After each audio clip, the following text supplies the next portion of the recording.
محترم بلاول بھٹو زرداری صاحب کا اور ان کے ساتھیوں کا بےحد شکر گزار ہوں کہ آج وہ یہاں پر تشریف لائے. ان کی بہت مہربانی.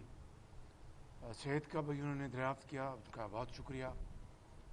اور پھر آج ہم نے جو ملک کے اندر اس وقت سیاسی صورتحال ہے اس کے اوپر ہم نے بڑی مفصل گفتگو کی. اور میں یہ کہنا چاہتا ہوں کہ ہم الحمدللہ پیپلز پارٹی اور مسلم لیگ نون اور دوسری جو جماعتیں ہیں اپوزیشن کی, کل میری مولانا فضل الرحمان صاحب سے ملاقات ہوئی تھی, تو ہم اس وقت ملک کو جو مسائل درپیش ہیں, جو چیلنجز, جو مشکلات ہیں, ان کے اوپر ہماری مکمل اتفاق ہے کہ اس حکومت نے 2 سال میں پاکستان کی معیشت کو بے پناہ نقصان پہنچایا ہے کہ 70 سال میں اس کی مثال نہیں ملتی. آپ آج دیکھیے کہ مہنگائی آسمانوں سے باتیں کر رہی ہے کووڈ کی وجہ سے, اور کووڈ نے پوری دنیا میں لاکھوں اموات ہوئیں اور پاکستان میں بھی ہزاروں لوگ اللہ تعالیٰ کو پیارے ہو گئے. اور ہم سب دست پہ دعا ہے کہ اس وبا سے اللہ تعالیٰ جلد سے جلد جان چھڑوائے. لیکن دنیا میں کووڈ کے بعد قیمتیں زمیں بوس ہو گئی, یعنی بالکل, یعنی اس حد تک قیمتیں گر گئی ہیں, چاہے وہ اشیاء خرد و نوشت ہوں, چاہے وہ کاروباری جو مٹیریلز ہیں, سامان ہیں, سب کی قیمتیں گریں. پاکستان میں قیمتیں آسمان سے باتیں کر رہی ہیں. یہ ایک ایسی ایک دل خراش یہ بات ہے کہ اس کا اس حکومت کے پاس کوئی جواب نہیں. آپ چینی سکینڈل جب سے شروع ہوا اس وقت 60-65 روپے چینی تھی, آج یہ 100 روپے پہنچ گئی ہے. اور تاریخ میں پہلی مرتبہ ہے, کم از کم میں نے بطور ایک سیاسی کارکن کے میں نے یہ نہیں دیکھا, اور جب میں سیاست پہ نہیں تھا تب بھی ایسا واقعہ نہیں ہوا کہ گندم کی کٹائی کا سیزن ختم ہوا نہیں اور پورے ملک میں ایک بحران پیدا ہو چکا ہے. اور ابھی یعنی نارملی سال کے آخر میں حکومتیں جو ہیں وہ اپنے سٹاک سے وہ پھر وہ نکالتی تھی. آج خود جو وزیر زراعت ہیں وہ کہتے ہیں کہ ہمیں سمجھ نہیں آ رہی کہ گندم کہاں گئی, اور جو سرکاری ریٹ پہ جو آٹا ہے وہ کھایا نہیں جاتا, اور جو چکی کا آٹا ہے وہ لوگوں کی جو جیب ہے وہ اس سے باہر ہے, برداشت نہیں کر سکتی. پھر پیٹرولیم کے بعد آپ نے دیکھا تیل کے اوپر کیا کرائسس ہوا کہ کئی ہفتے تیل ملا نہیں, اور پھر تاریخ کی سب سے بڑی جمپ 35% ان کی قیمت بڑھا دی. تو آج یہ تمام جو مہنگائی کے بوم چھل ہیں انہوں نے عوام کی زندگی اجیرن کر دی ہے.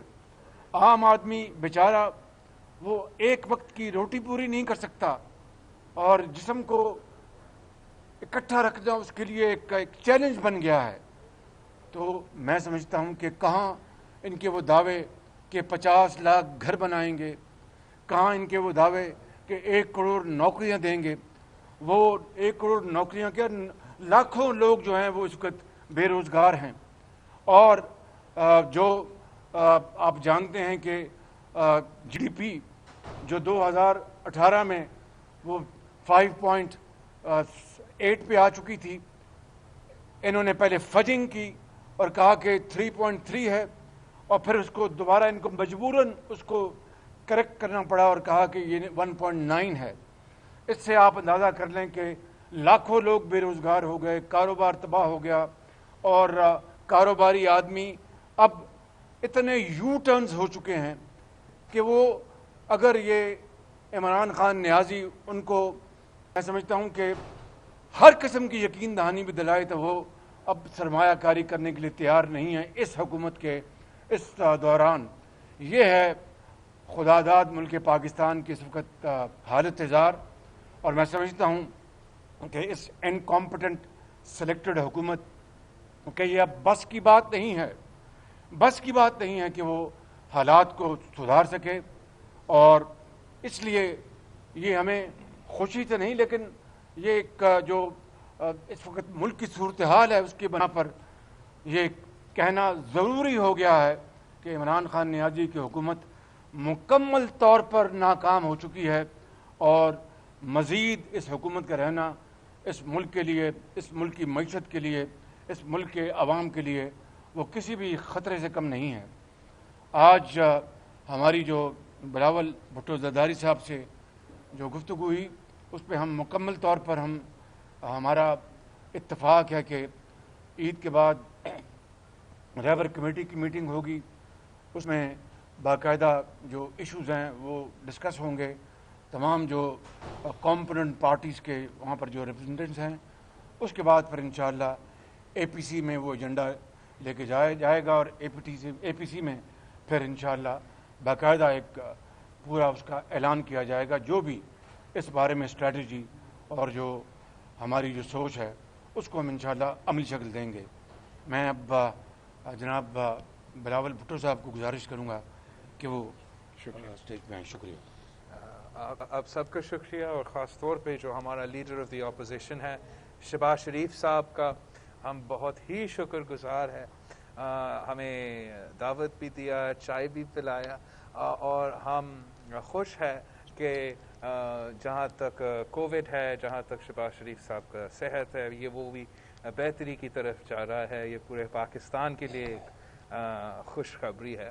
اور جیسے شہباز شریف صاحب نے ابھی آپ کو سنایا، جس طریقے سے عمران خان کی سلیکٹڈ حکومت ہر پاکستانی کا صحت اور زندگی کے لیے خطرہ بن چکا ہے، معاشی صورتحال کے لیے خطرہ بن چکا ہے، اب سارے پاکستان میں جو اپوزیشن جماعتیں ہیں، پاکستان کے جو عوام ہیں، ہم سارے کے سارے ایک پیج پہ ہیں کہ ہمیں اس سلیکٹڈ کو نکالنا پڑے گا، تاکہ جو مشکل حالات ہمارا عام آدمی، پاکستان کے عوام اس وقت وہ مشکل حالات سے گزر رہے ہیں، اس میں ہم کوئی بہتری لے کر آئے، ان کا معاشی صورتحال میں کوئی بہتری لے کر آئے، ان تک عوام تک کچھ ریلیف پہنچا دے۔ یہ پاکستان کی تاریخ میں پہلی حکومت ہوگا جہاں نہ صرف آٹا میں چوری مگر چینی میں چوری، نہ صرف چینی میں چوری مگر تیل میں چوری، نہ صرف بیسک کموڈیٹیز میں کھلے عام open in broad daylight robbery ہو رہا ہے، لیکن جس طریقے سے پورے پاکستان میں جو کرپشن سکینڈل پی ٹی آئی کے ساتھ نٹھی ہوئی ہے، ان پہ کوئی انویسٹیگیشن نہیں ہوتا۔ جیسے میں نے نیشنل اسمبلی کے فلور پہ کہا ہے کہ جتنے N R Os P T I کی حکومت نے دی ہیں، ماضی میں کسی حکومت نے نہیں دی ہیں۔ پی ٹی آئی کی حکومت میں بی آر ٹی کے لیے N R O, billion trees کے لیے این آر او، معلم جبا کے لیے N R O, foreign funding case کے لیے N R O, post office ministry میں کرپشن کے لیے این آر او، اور جہاں تک کہ اب کلبھوشن یادو کے لیے این آر او۔ تو پاکستان پیپلز پارٹی اور اپوزیشن میں جو بھی سیاسی جماعتیں ہیں، اور جو سب سے بڑا تعداد ہے نیشنل اسمبلی میں وہ مسلم لیگ نون کا ہے، ہم مل کے پاکستان کے عوام کے مسائل پہ روشنی ڈال رہے ہیں، اور پاکستان کے عوام کے لیے جدوجہد کر رہے ہیں، اور ہم سب دعا گو ہے کہ عید کے بعد جو ہمارا لیبر کمیٹی کا میٹنگ ہوگا، جو ہمارا اے پی سی کے میٹنگ ہوگا، اس سے پاکستان کے عوام کے لیے خوشخبری نکلے گی۔ شکریہ جی۔ One by Maryam, one by one آپ آگے آئیں۔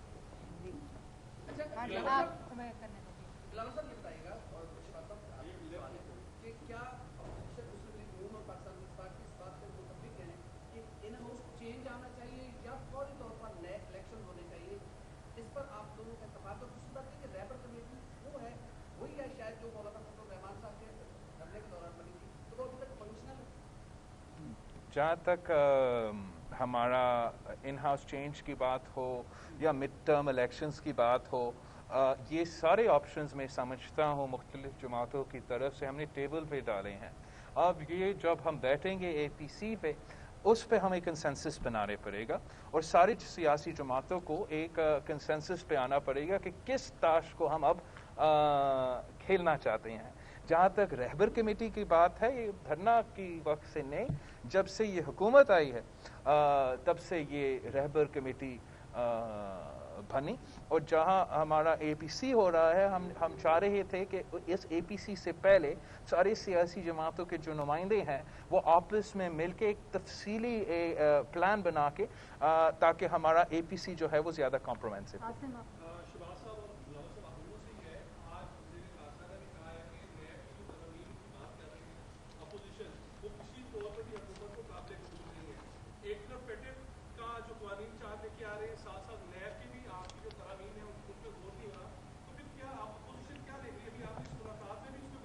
جی بلال صاحب بھی جواب دیں گے، میں مختصر جواب دے دیتا ہوں کہ یہ جو حکومت کے ساتھ جو نمائندوں کے ساتھ جو بات چیت ہو رہی ہے، یہ کوئی اپوزیشن کوئی ان سے حکومت سے کوئی ریلیف کی بھیک تو نہیں مانگ رہی تھی. اپوزیشن نے چاہے پیپلز پارٹی ہو، چاہے پی ایم ایل این ہو، یا اور بھی کوئی اپوزیشن پارٹیز ہیں، انہوں نے 2 سال نیب نیازی گٹھ جوڑ کے جو ہتھ کنڈے ہیں، جو چیرہ دستی ہے، اس کو اپنا وہ صوبتیں، عقوبت خانے کی، جیل خانوں کی قیدیں برداشت کی اور ابھی بھی کر رہے ہیں. بالکل. تو ہمیں اگر آپ یہ کہیں کہ ہم اس کے لیے ریلیف ان سے لے رہے تھے، تو یہ تو واقعات جو 2 سال کے ہیں وہ اس کی نفی کرتے ہیں خود، کہ ہم نے تو ان 2 سالوں میں جو جبر و تشدد، جو ناانصافی جو برتی گئی، اور جو یک طرفہ جو نیب نیازی گٹھ جوڑ کی کارروائی اپوزیشن کے منہ کو بند کرنے کے لیے جو کی گئی، وہ پوری دنیا نے دیکھا. ہم نے یہ کہا کہ ابھی جو سپریم کورٹ کا فیصلہ آیا ہے، جو ایک بڑا ہمہ گیر فیصلہ ہے خواجہ سعد رفیق کے بیل کے، اس کو پڑھ لیں، اور اس میں جو بھی سپریم کورٹ نے اس فیصلے میں نیب کے بارے میں نشاندہی کی، ہم نے کہا کہ اس کی جو کریکشن ہے، اس کو صحیح انصاف کی بنیادوں پر، اکاؤنٹیبلٹی سے کوئی نہیں ہم میں سے بھاگ رہا. بالکل. ہم یہ کہہ رہے ہیں، یہ احتجاج کر رہے ہیں کہ اکاؤنٹیبلٹی کے نام پر بدترین وکٹمائزیشن اور وچ ہنٹنگ ہو رہی ہے. جی فیشسٹ کہہ لیں، اور مسولونی سے اور ان سب سے آگے بڑھ گئی. تو ہم اس کی بات کر رہے ہیں. جس طرح میرے بھائی بلاول بھٹو صاحب نے بات کی کہ بی آر ٹی پشاور کا کیا حشر ہوا، کہاں 30 ارب روپے سے 100 ارب روپے سے کراس کر گئی. 100 ارب روپے سے کوئی پوچھنے والا نہیں کہ بھئی بی آر ٹی پشاور میں جو اس وقت جو اپنا اربوں روپے کے گھپلے ہوئے ہیں، خود ان کی رپورٹ ہے، خود ایشین ڈیولپمنٹ بینک کی رپورٹ ہے، اور آج تک بھی وہ اسی طرح کھنڈرات کا منظر پیش کر رہا ہے. پھر میں رپیٹ نہیں کروں گا، معلم جبہ ہے، اور بے شمار یہ چینی کا سکینڈل ہے، یہ گندم کا سکینڈل ہے، یہ پیٹرول کا سکینڈل ہے. کس سکینڈل کی بات کریں؟ ہمیں جو 2 سال سے جو جن الفاظ سے اپنا انہوں نے ہمیں نوازا، دن رات چور ڈاکو کہا، لوگ آج پتہ ہے کہ کہتے ہیں بحث برائے بحث. انہوں نے کام تو کیا تھا، دن رات کام کیا تھا. انہوں نے ماں سوائے پاکستان کے اربوں خربوں ضائع کرنے کے علاوہ اور پاکستان کے غریب قوم کا وقت ضائع کرنے کے علاوہ انہوں نے کچھ نہیں کیا.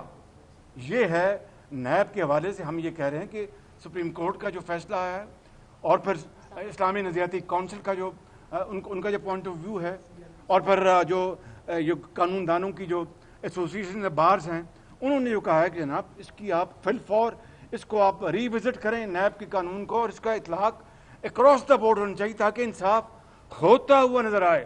میں کسی کا نام نہیں لوں گا. حکومت کی کابینہ میں جو لوگ بیٹھے ہیں، کون اپنا چینی کے اسکینڈل میں ملوث تھا، کون آٹے کے اسکینڈل میں ملوث تھا، کون پیٹرولیم کے اسکینڈل میں، کس کو پوچھا گیا؟ ماں سوائے کہ جناب دکھاوے کے لیے آپ ایک طرف ہو جائیں. تو ہم نے یہ کہا ہے، ہم نے کوئی ان سے ریلیف کی بھیک نہیں مانگی. میں نے ایک منٹ جو ہمارے دوست نے یہ سوال اٹھایا ہے، بڑا سیریس ایشو ہے کہ حکومت کو جو پروپیگنڈا چل رہا ہے، جو یو ٹرنز اور سپنس چلا رہے ہیں، اس پہ اس کا جواب دینا بہت ضروری ہے. پریس پہلی بات تو یہ ہے، میں حیران ہوں کہ شاہ محمود قریشی صاحب آپ کہہ رہے ہو نیشنل اسمبلی فلور پہ کھڑے ہو کے اس پہ تقریر کر رہا ہے. اگر میں یہاں شہباز شریف صاحب سے ملنا نہیں ہوتا میں وہاں اس کو جواب دیتا. آپ کے تھرو جواب دے دیتا ہوں. پہلی بات یہ ہے کہ اگر وہ نیب پہ بات کر رہا ہے، فیٹف کی بات پر شروع اس نے اس بات سے کرنا چاہیے کہ کلبھوشن یادو کے لیے جو آرڈیننس نکلتا ہے، جو اس کا منسٹری سے تعلق رکھتا ہے، آج تک اس پہ کیوں نہیں جواب دے دیا ہے؟ آج تک جو ریمنڈ ڈیوس کے واقعہ پہ ہیرو بننے نکل رہا تھا، وہ کلبھوشن یادو پہ خاموش کیوں ہے؟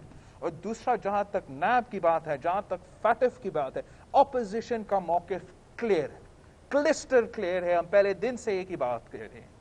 ہمارے موقف پہ اور وزن آیا ہے. ہمارے موقف پہ اب جسٹس بھاکر بھی کرا ہے. ہمارا موقف پہ بھی اب کھوسا سابق چیف جسٹس صاحب کے جو حکم ہے وہ بھی ہے. ہمارا موقف پہ کاؤنسل آف اسلامک آئیڈیالوجی کا بھی پوائنٹ آف ویو آ چکا ہے، اور ہم اپنے ہی موقف پہ قائم ہیں. حکومت نے اپنا نیب آرڈیننس پیش کیا. حکومت کا اپنا نیب آرڈیننس فیل ہو چکا ہے. حکومت کا موقف ہے کہ نیب آرڈیننس جو ہے وہ ہمیں چاہیے. اپوزیشن کا موقف ہے کہ جو سپریم کورٹ کہتا ہے وہ عمل کرو، جو اسلامک آئیڈیالوجی کونسل کہتا ہے وہ عمل کرو. اور نیب ہو یا فیٹف ہو یا جو بھی قانون سازی ہو، پاکستان پیپلز پارٹی ہمیشہ جمہوریت اور انسانی حقوق اور جوڈیشل پروسیس پہ یقین رکھتی ہے.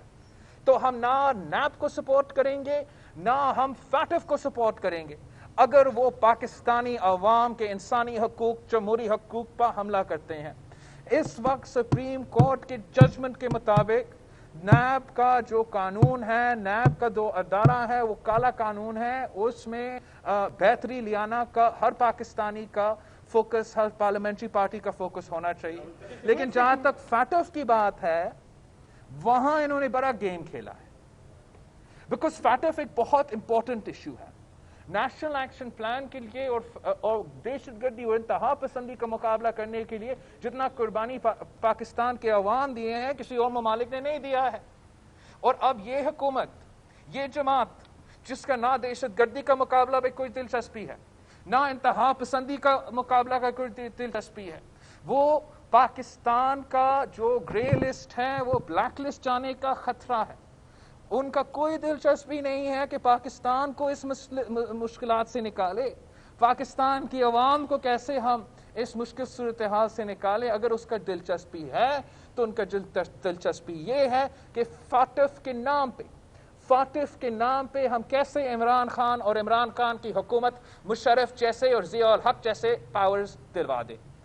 اپوزیشن کی جماعتیں اپنا ذمہ داری پورا کرتے ہوئے، فیٹف کا لیجسلیشن ہو یا حکومت کا ڈالی ہوئی نیب کا آرڈیننس ہو، ہم جمہوریت کے لیے جدوجہد کر رہے ہیں، ہم انسانی حقوق کے لیے جدوجہد کر رہے ہیں. میں آج اپوزیشن لیڈر کے سامنے، میڈیا کے سامنے کہہ رہا ہوں کہ اپوزیشن جماعتیں صرف اس صورت میں نیب ہو یا فیٹف ہو وہاں پازیٹیولی کنٹریبیوٹ کرنے کو تیار ہے جہاں تک انسانی حقوق اور جمہوریت کی بات ہے.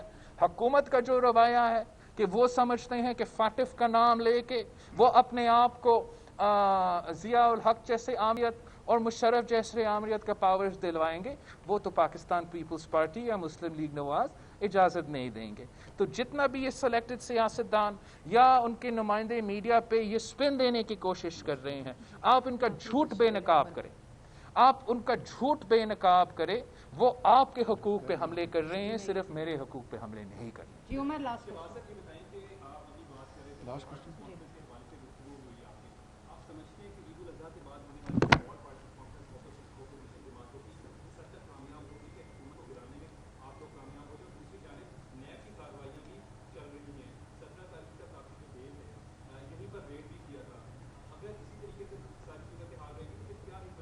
مجھے امید ہے کہ آپ دوبارہ ریڈ نہیں کروائیں گے.